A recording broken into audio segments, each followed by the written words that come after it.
En 1966, hace 55 años, un mes después del golpe cívico-militar que derrocó el presidente Arturo Illia, el gobierno de facto intervino en las universidades nacionales. La Policía Federal desaloja violentamente a 5 facultades de la Universidad de Buenos Aires, la UBA, ocupadas por estudiantes, profesores y graduados que rechazaban la decisión de la dictadura del general Juan Carlos Onganía de intervenir las universidades y anular su régimen de gobierno. Recordemos que las universidades tienen un cogobierno y tienen autonomía ya desde 1818. Y bueno, lo que se quería hacer por parte de la dictadura de Onganía era intervenirlas y que pasen a no tener más esa autonomía y las tomas de decisiones pasen a ser una situación de gobierno. Perdón, ¿no? Y erradicar toda lógica de participación política, tanto de estudiantes, de docentes y de graduados, en este caso particularmente la noche de los bastones largos, de parte de la dictadura, ¿no? Así es, cuando se interviene una universidad nacional, en este caso en la dictadura, lo que se empieza a discutir también, más allá de la participación y la democratización y la toma de decisiones por parte de los estudiantes, docentes y graduados, que en este caso estaban tomando la Universidad Nacional de Buenos Aires, lo que hacen también es poner en ojo cuando se intervienen qué se estudia, qué no se estudia, qué se habla, qué no se habla, cuáles son los planes de estudio. Claro, un monitoreo sobre la universidad. Un monitoreo y obviamente lo que decíamos recién, una cuestión de que en las universidades nacionales, que son autónomas, cada universidad y cada facultad aprueba o desaprueba sus planes de estudios en modificaciones y discusiones entre los claustros que componen la comunidad educativa. Entonces, en la comunidad educativa tenés a los docentes, a los graduados, a los estudiantes, donde se discute y donde se llega a un acuerdo, un consenso de cuáles son los planes de estudios, cuáles son las temáticas que se van a abordar, cuáles van a ser los ejes de los proyectos de extensión, un montón de puntos que hacen a la discusión de una comunidad educativa y de una universidad pública que en este contexto, en 1966, se quiso intervenir y, como decías vos recién, Gonza, se interviene de manera violenta con la Policía Federal en la llamada y reconocida Noche de los Bastones Largos, que provocó esta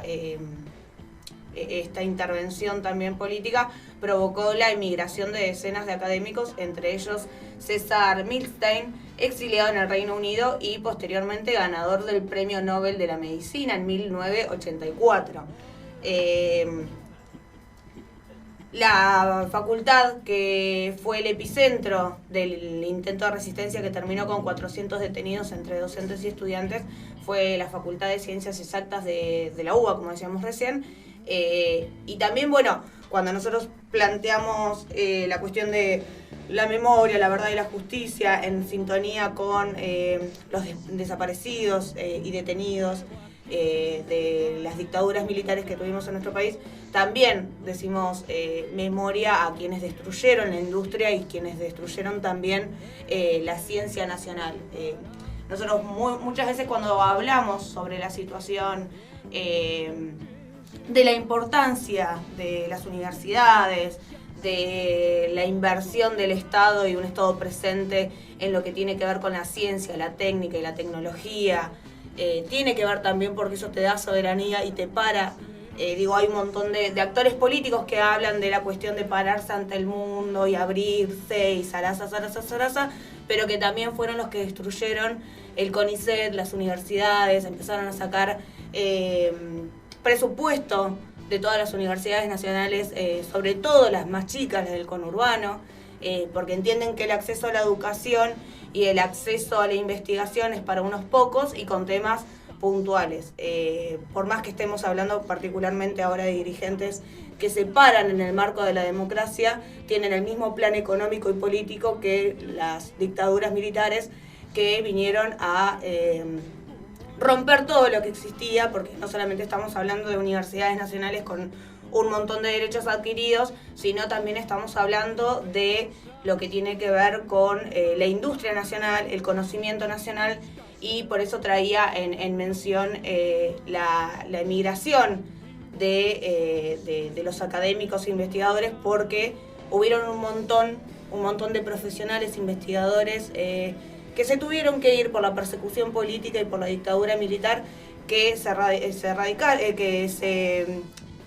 mudaron a otros países en donde tuvieron sus mejores conocimientos, por decirlo de alguna manera, y empezaron a ser fuertes en materia, en este caso, por ejemplo, Premio Nobel de la Medicina, que queda para Reino Unido y no queda para la Argentina, porque obviamente desarrolló sus estudios en otro país, y cuando se consigue un premio así, tenés que ponerlo es como medio una cuestión de premiación a los países, y César Milstein estaba exiliado en Reino Unido.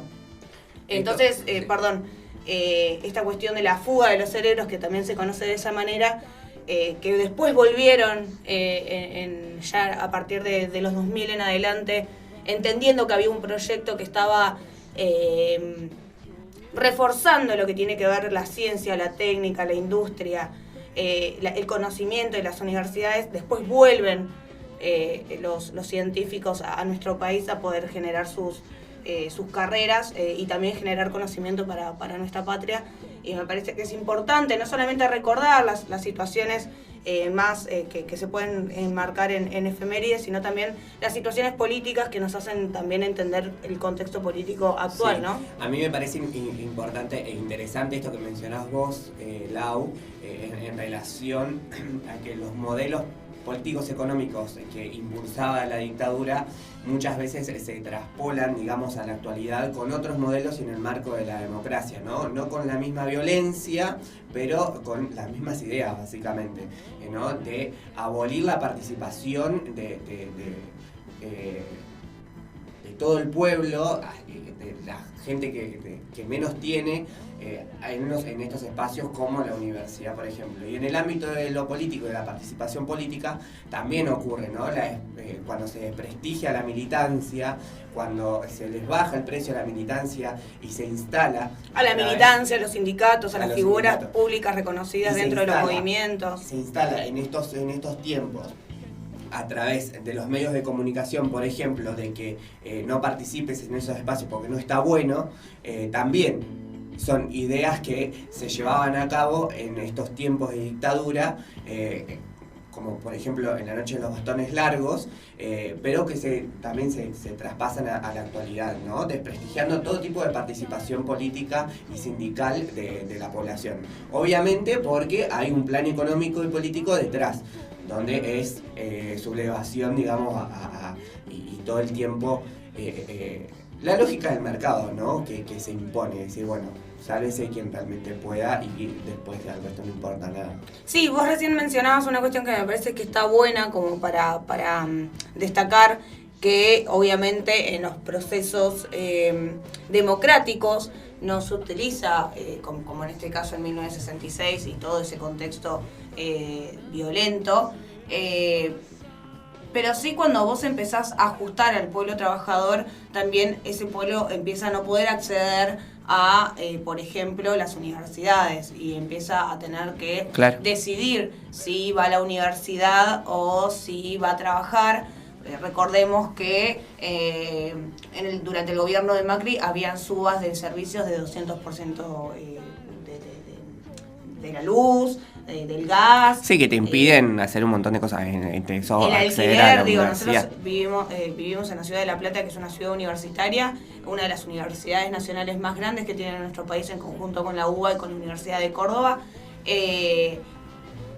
y por ende una ciudad donde muchos de los que somos del interior elegimos para vivir y para desarrollar nuestra vida académica. Pero obviamente cuando vos tenés un gobierno y un Estado ausente que no te ayuda, que encima te sube la luz, el gas, el alquiler, el transporte, no te brindan las becas, o las becas tienen valores desactualizados, los presupuestos universitarios no tienen modificaciones.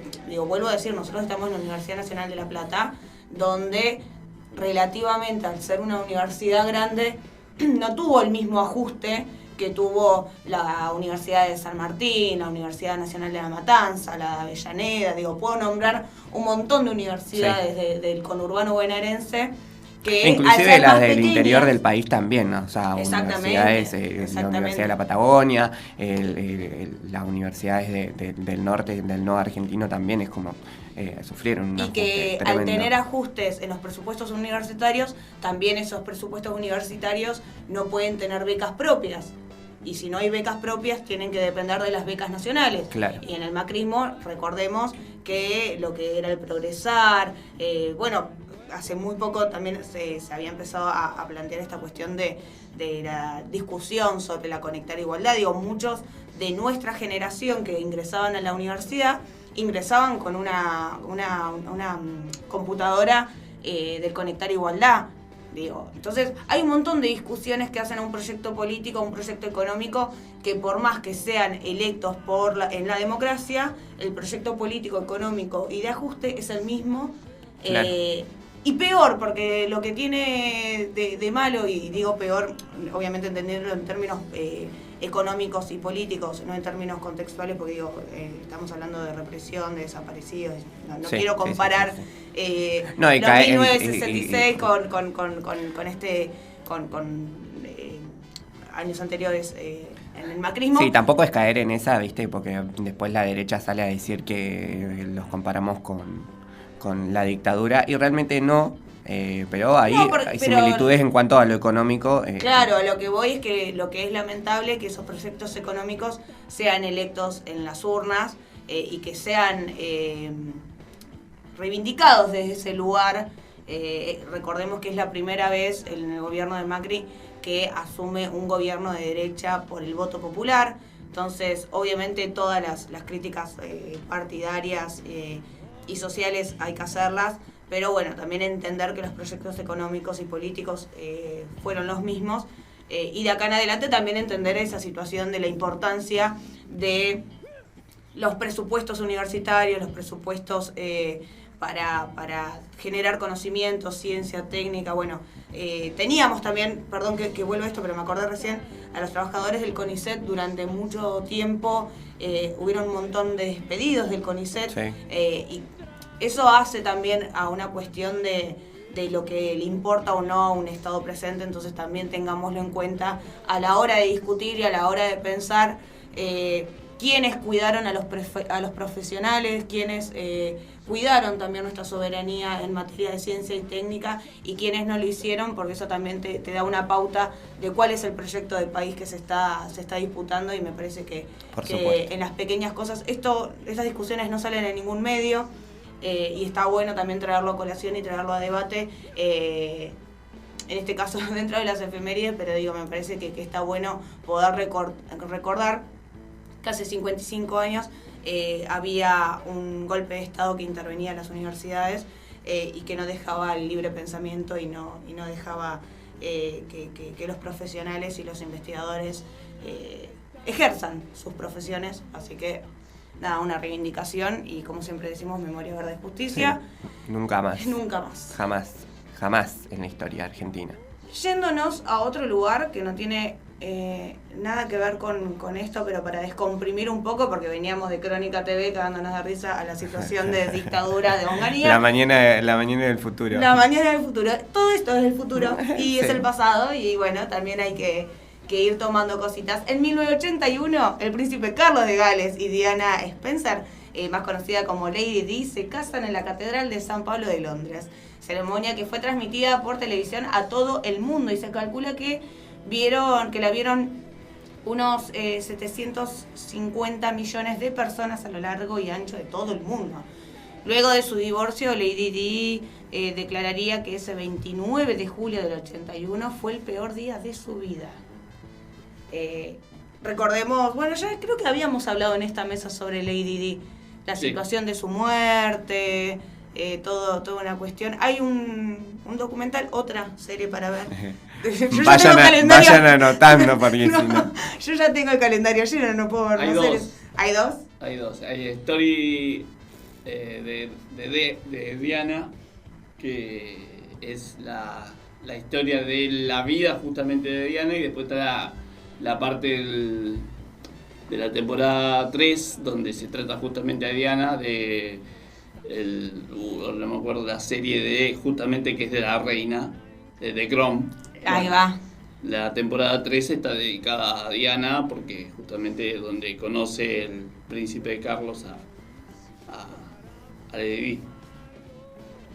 Acá te hablamos de todo. Por supuesto. Acá el que escucha La Mañana del Futuro no puede decir nada, están hablando solamente de este tema.